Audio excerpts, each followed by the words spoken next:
నమస్తే అండి. ఈరోజు అయితే చాలా టేస్టీ అయినా చాలా హెల్దీ అయినా చింత చిగురుతోటి పులుసు అండి. ముందైతే బండి పెట్టుకున్నాను, నూనె వేసుకుంటున్నానండి. నూనె అయితే కొద్దిగా వేడెక్కాలండి.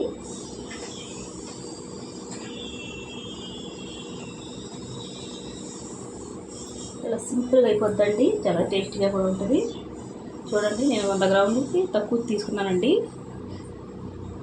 చింత చిగురు. దానికి నేను ఒక 200 గ్రాములు ఉల్లిపాయలు తీసుకున్నాను. చూడండి, వేసుకుందాం ఇందులోకి.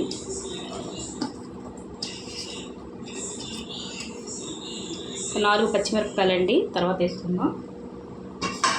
అయితే ఉల్లిపాయలు మగ్గటానికి ఉప్పు వేసుకుందాం.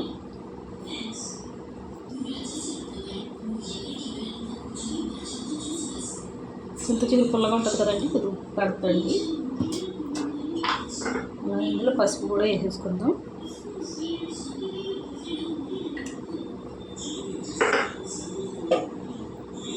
కలిపేసుకుందాం అండి. పసుపు కలిసేలాగా ఉల్లిపాయలకి వేసుకొని మూత పెట్టి మగ్గించుకుందాం మెత్తగాని. మధ్యలో మధ్యలో కలుపుకుంటూ ఉండాలి, ఉల్లిపాయలు సమానంగా వేగడానికి. కొద్దిగా మగ్గే కదా, ఇంకొద్దిగా మగ్గాలండి. బాగానే మగ్గిన తర్వాత మీకు చూపిస్తాను. చూడండి, ఉల్లిపాయలు అయితే బాగా మగ్గిపోయాయండి. చూడండి, ఇలా మగ్గాలండి. ఇప్పుడైతే మనం ఇందులోకి కారం వేసుకుందాం.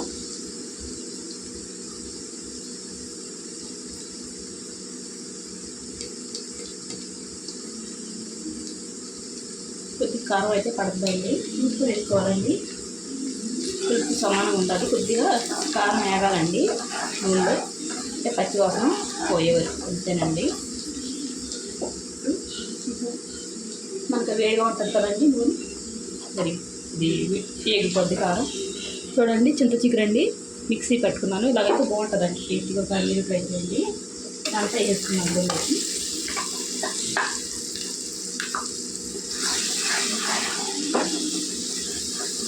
ఇదైతే కొద్దిగా వేగాలండి, పచ్చివాసన పోయే వరకు. ఇప్పుడు ఇందులోనే మనం పచ్చిమిరపకాయలు కూడా వేసుకుందాం. ఇందులో ఉంటే టేస్టీగా ఉంటాయి పచ్చిమిరపకాయలు. కారం బాగా ఎక్కువగా ఉన్నాయండి పచ్చిమిరపకాయలు అయితే.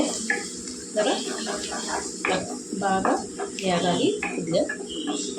చింతచిగురు పచ్చివాసన పోయే వరకు వేసుకుందాం. చూడండి, చింతచిగురు వేసుకున్న తర్వాత ఇలాగ నూనె పైకి చేరే వరకు మనం వండుకోవాలి. ఇలా వండుకుంటే చింతచిగురు పచ్చివాసన అన్నది పోద్దండి. ఈ టైంలోనే మనం ఉప్పు చూసుకోవాలండి. ఉప్పు కొద్దిగా పడుతుందండి.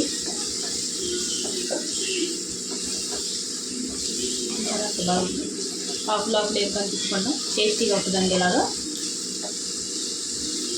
అయితే మనం కూరకు సరిపడినాన్ని నీళ్ళు వేసుకుందాం. నేనైతే 1 గ్లాస్ వేసుకున్నానండి. చూడండి, బాగా కలిపేసుకుందాం. మనకి చిక్కలో ఎంత కావాలో అంతవరకు వండుకోవచ్చు అండి. ఇది దగ్గర గంటైనా వండుకోవచ్చు. ఈ చింత చిగురు చాలా రకాలు చేసుకోవచ్చు అండి, చాలా టేస్టీగా కూడా ఉంటాయి. ఇప్పుడు బాగా దొరుకుద్ది చింత చిగురు. ఈ మూత పెట్టుకొని వండుకుందామండి. చూడండి, ఇలాగ దగ్గర గంట చూసారా, ఇలా దగ్గర గంట వండుకోవాలండి. ఇలా చిక్కుగా వండుకుంటే సరిపోద్ది. ఇది ఎక్కువ మంది ఉంటే కొద్దిగా పలుచగా తీసుకోవచ్చండి. ఈసారి మీరు ట్రై చేయండి. ఇలా వండుకుంటే చాలా టేస్టీగా ఉంటుంది. వీడియో ఇంతేనండి. వీడియో నచ్చితే లైక్, షేర్, సబ్స్క్రైబ్ చేసుకోండి.